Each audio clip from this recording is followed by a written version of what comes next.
Alors, vous avez parlé de l'amour de l'argent. Ouais. Alors, est-ce que peut-on aimer Dieu Hum. et avoir l'argent sans compromis? Oui, on peut aimer Dieu et avoir l'argent sans compromis. C'est-à-dire, on peut aimer Dieu et l'argent ne puisse pas vous corrompre. Vous n'êtes pas corrompu par l'argent, vous compromettez pas votre foi par rapport à l'argent. Il est possible.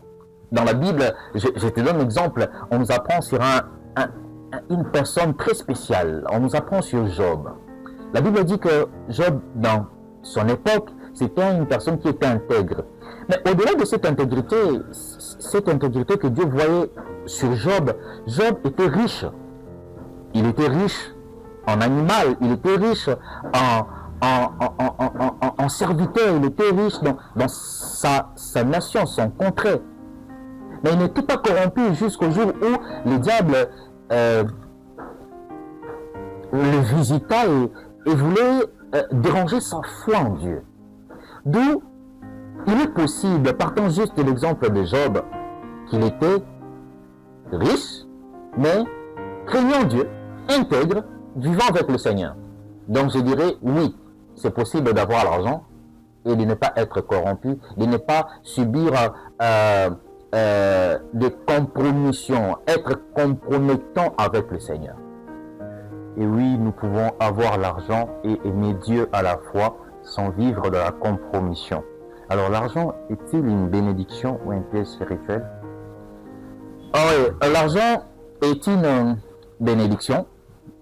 L'argent est une bénédiction parce que lorsque la Bible dit l'or et l'argent appartient à Dieu, c'est normal que nous, ses enfants, nous puissions avoir l'argent. C'est une bénédiction pour nous. Vous voyez, l'argent, c'est une bénédiction.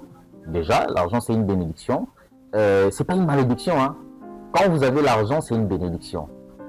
Et j'aimerais compléter cette réponse en disant que la Bible dit c'est la bénédiction de l'Éternel qui enrichit. Cela signifie que lorsque votre argent vous est donné par un travail formel que vous faites, c'est une bénédiction pour vous. Mais lorsque votre argent vient des sources corrompues, c'est une malédiction pour vous. Excusez-moi, je parle un texte biblique, mais je le connote de cette façon-là. Si votre argent ne vient pas de sources pures, ne vient pas d'un travail formel que vous faites pour en avoir, vous tuez les gens pour avoir l'argent, ça c'est pas une bénédiction. C'est pas une bénédiction.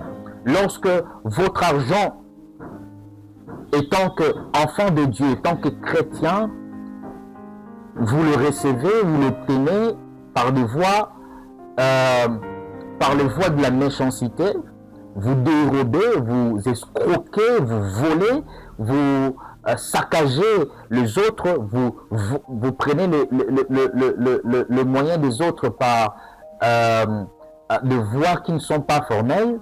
Là, ce n'est pas une bénédiction. Là, ce n'est pas une bénédiction. Alors, l'argent est un piège spirituel? Oui, l'argent, c'est un piège lorsque vous l'utilisez mal ou lorsque ça vous domine. C'est ça le piège de l'argent. Mais en soi, l'argent, c'est une bénédiction. Il faut le désirer, frère. Il faut le désirer avoir l'argent, c'est important. Parce que même la Bible, je l'ai dit tantôt, la Bible dit que l'argent répond à tout. Donc, il faut avoir, il faut pas fouiller l'argent. Il faut d'ailleurs désirer beaucoup plus d'argent parce que dans la Bible, que ce soit dans l'Ancien Testament ou dans le Nouveau Testament, la Bible nous fait voir des gens que Dieu avait donné l'argent. D'ailleurs, Salomon a demandé la sagesse, mais Dieu lui-même lui a dit au-delà de la sagesse, je vais te donner l'argent, frère. Il faut aimer l'argent, mais il ne faut pas que l'argent vous domine. Il faut aimer l'argent, mais il ne faut pas avoir l'amour de l'argent. C'est différent. Expliquez-nous pourquoi. Alors, lorsqu'on dit il faut aimer l'argent, simplement ça signifie qu'il faut désirer en avoir. Mais quand on dit il ne faut pas avoir l'amour de l'argent, c'est-à-dire il ne faut pas tout faire et n'importe quoi pour avoir de l'argent. Je peux juste le résumer comme ça. D'accord. Oui. L'amour de l'argent n'est pas une bonne chose, mais il faut aimer l'argent tout en travaillant. Oui. C'est ce que l'homme de Dieu insinue cet après-midi. Oui. Alors, Papa Belta, où se situe la limite entre bénédiction et attachement à l'argent?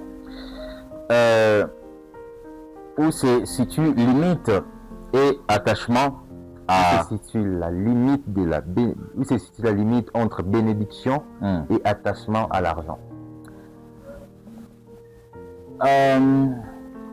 La limite entre la bénédiction et l'attachement à l'argent, d'abord, essayons un peu de définir les deux concepts. La bénédiction, selon la Bible, c'est quelque chose que tu reçois de Dieu tout en travaillant, ou tu peux le recevoir d'une autre manière par le Seigneur. L'attachement à l'argent, c'est le fait que tu t'attaches à l'argent tout en excluant la part de Dieu dans cet argent-là. Parce que quand le Seigneur te bénit, lorsque Dieu te donne l'argent, il a une portion dans cet argent-là qu'il te donne. Bon, je me pose toujours la question, mais pourquoi Dieu, quand il nous donne l'argent, il fallait qu'il retire simplement sa part?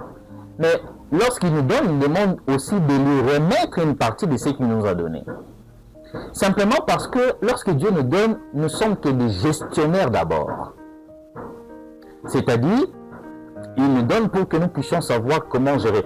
En bon terme, nous nous appellerons, nous sommes d'abord des intendants à ce qu'il nous donne. Bon, Papa Belta, la dernière question pour finir. Vous êtes serviteur de Dieu, homme de Dieu, ministre de Dieu. Que pensez-vous des dérives financières dans certaines églises, détournements financiers dans certaines églises? Ah bon, par rapport au détournement financier, j'aimerais dire, jusque-là, nous entendons des histoires comme quoi un diacre avait détourné l'argent des offrandes, il avait volé, tout ça. C'est pas une bonne chose, c'est pas quelque chose d'agréable qu'on peut louer. Je pense qu'une personne qui est consacrée au Seigneur doit éviter cela.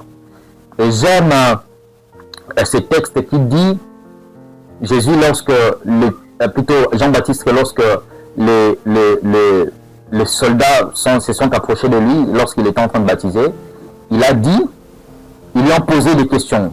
Les soldats ont demandé à Jean-Baptiste, que devons-nous faire, nous, les soldats, nous, les militaires? Jean-Baptiste leur a dit, contentez-vous de votre solde. Je pense que c'est à un certain niveau de la vie, si on accepte de se contenter de ce que nous avons, le Seigneur va pouvoir. Ok, donc nous avons compris, être un disciple accompli, c'est vivre dans l'image de Jésus-Christ.